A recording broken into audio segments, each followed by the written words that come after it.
Good morning. Got this one from a publication called The Daily Dilly. It's a dandy. According to these people, you might be from a small town if you've experienced any of the following. You know what 4-H is. If you ever went cow tipping or snipe hunting. You never could buy cigarettes because all the store clerks knew how old you were, and if you were old enough, they'd tell your parents anyway. You might be from a small town if it was cool to date someone from the neighboring town. You probably grew up in small-town America if the whole school went to the same party after graduation. Small-town American kids knew that nearly anyone you were looking for could be found at either the Dairy Queen or the feed store. In small-town America, when you were giving directions to nearly any place, you used the stoplight as a reference.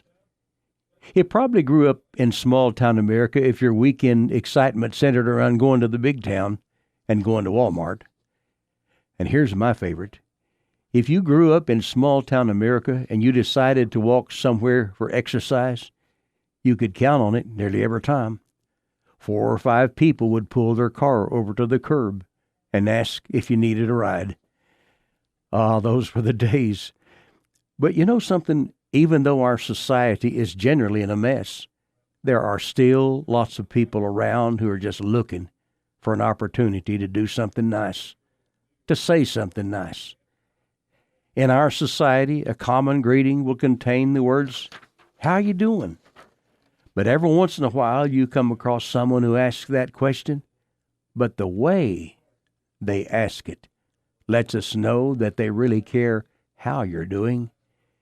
Oh, how refreshing that is. The poet, James Whitcomb Riley, has a poem in which he tells of the death of an ordinary guy who worked in a little shop.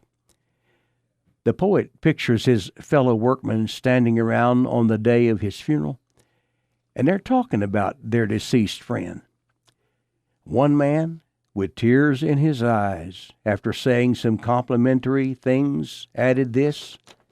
Said, when God made him, I bet he didn't do anything else that day except just sit around and feel good.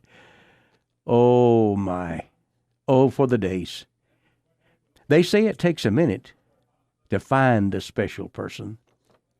It takes an hour to appreciate a special person, a day to love a special person, and a lifetime isn't long enough to forget a special person.